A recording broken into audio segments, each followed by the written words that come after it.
Hi everyone, in front of me I've got Motorola Edge 30 and let me share with you how to change date and time on this device. So first of all, let's enter the settings, and here we have to scroll down in order to find the system. Now let's tap on date and time.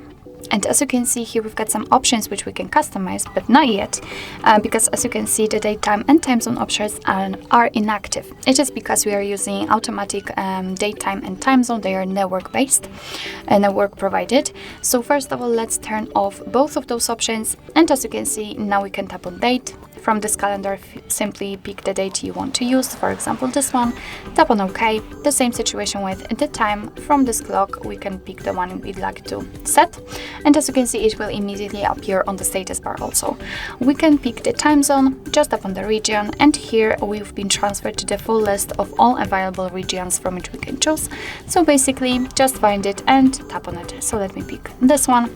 As you can see, it will be immediately applied, and of course be aware that after changing the time zone, the time will also change according to it. As you can probably remember, we've set 11 o'clock.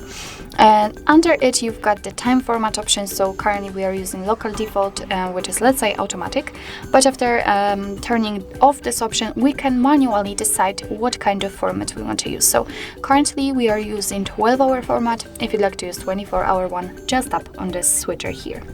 So basically that's all. This is how to customize the date and time. Of course, you can get back to all previous settings. Just tap on the switcher here and tap on those switchers in order to turn on the network provided time and time zone. So actually this is it. This is how to change date and time in your Motorola Edge 30. Thank you so much for watching. I hope that this video was helpful, and if it was, please hit the subscribe button and leave the thumbs up.